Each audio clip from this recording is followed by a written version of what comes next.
Hi everybody, so we're going to just do a little video here today on how to use the calculator for some of the things that we've been learning in our lectures. So the first thing we'll look at is how to do fractions on the calculator. So let's just say our example is 3/5 plus 2/7 and we want to do that in the calculator. Okay, well, turn it on first and then the fraction button is here and it looks like a fraction. It just has two empty boxes for the numerator and denominator. So we'll say 3 and then you have to use these arrow buttons to move around the fraction. Okay, we'll move the down button to put in our 5 and then you want to come out of the fraction. Okay, and you do that by pressing this arrow button here. If you didn't come out of it and you started adding, you'd be adding to the denominator of the fraction. Okay, so it's very important that you come back out of it, plus press the fraction button again, it's 2/7. Press equals. We get 31/35. Okay, so let's just say, I'll do one more example to show you about minuses. And also how to turn the fraction, your answer, if it gives back as a fraction, how to turn it into a decimal. Okay, so let's just say we have -3/4 plus 7/8. Now there's two ways I suppose you can put the -3/4 into the calculator. You could just press the -3/4. Okay, I'll delete that for a second. Or what you could do is if you ever see a minus attached to a fraction and you're not sure, okay, does this mean the minus goes with both top and bottom or one or the other? It's only one or the other. And by convention, we usually have the minus with the numerator, so the top part of the fraction. So let's use that. Okay, so we'll type in -3 here and go to the bottom of the fraction, type in 4, come out of that, plus 7/8, and come out of that again. Okay, and we're going to get back here 1/8. Now let's just say we don't want our answer back as a fraction, we want to know what 1/8 is as a decimal. So if your calculator ever gives you back a fraction and you want to turn it into a decimal, you press this S arrow D button and it'll turn it straight into a decimal, which is 0.125. Okay, so that's how to do the fraction buttons on the calculator. Let's look now at powers. Okay, so we did some of these today, powers and indices. Okay, so let's say we want to work out what 2 to the power of 4 is. So we saw this in class and we know that the answer is 16, but let's get the calculator to do it for us. Okay, so if you want to use a power in the calculator, you press this button here, the X to the power of a box. Okay, and when you press that, it'll bring 2 empty boxes up for you. We'll put 2 in because we want 2 to the power, and then it's important to use our arrow buttons to get up to the 4, or to get up to the power so we can put in 4. Now again, come out of that altogether before you even press your equal to. Okay, and it'll give you back 16. So how about if we want a power to a fraction? Because we saw that as well earlier today with indices. So if we want a power to a fraction, so here for example, 8 to the power of a third, what this means is what number raised to the power of 3 will give us 8. Okay, so work that out in the calculator. It's going to be 8 to a power, so we'll press our power button again. And it's 8, move up to the power. And if you want to pop in a fraction, you just press the fraction button. We'll have 1 on top, 3 on bottom, and come out of that all together. And it'll give us back 2, which is the answer we want, because as 2 cubed is equal to 8.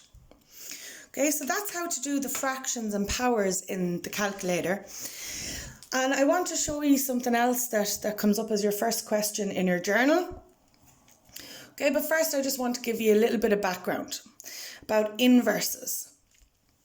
Okay, so the inverse of a number. So I'm going to use a particular example here to demonstrate.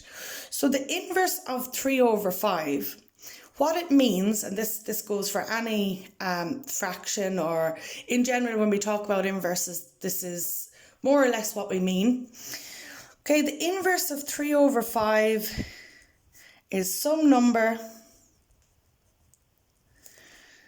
such that when we multiply 3 over 5 by the inverse of 3 over 5, we should get back 1. Okay, so that's, you can think of inverses like that the inverse of a value is another value such that when we multiply the two together, we get back 1. Now the inverse of 3 over 5, or the inverse of any fraction, the inverse of any fraction, the inverse of it is just you get it by flipping it upside down. Okay, but I want to show you as well on the calculator how to get it. So let's say we have 3 over 5. Okay, press equal, that gives us 3 over 5. And if we want to find the inverse of that on our calculator, this is the inverse button here, the x to the power of minus 1. Okay, when we talk about inverses, to the power of minus 1 and inverses mean the same thing. So press that button and it's going to ask, it says answer inverse, and press equals, and it gives us that the inverse of 3 over 5 is 5 over 3. Okay, so let's verify that for ourselves. Multiply these two fractions, so 3 times 5 is 15 on top and 15 on bottom for the 5 times 3 here. 15 divided by 15, or anything divided by itself, is always going to be 1. And the inverse is unique here. Okay, so there's no other number other than 5 over 3 that you can multiply by 3 over 5 to get back 1. Okay, so the inverse is unique. So why do we want to think about that? Well, I'll come on to it in 1 second, but something that I want you to note. So I'm going to call 3 over 5, just for now, I'm going to call it x. Okay, so when we multiply x by x inverse, and this is always in general, you'll get back 1. Okay, and it doesn't matter what order you do that in. X inverse times x, or x times x inverse, is equal to 1. Now, why is that important? Well, there's a question on your journal in which we'll be using this. So something else that I want to mention, something else is handy to note.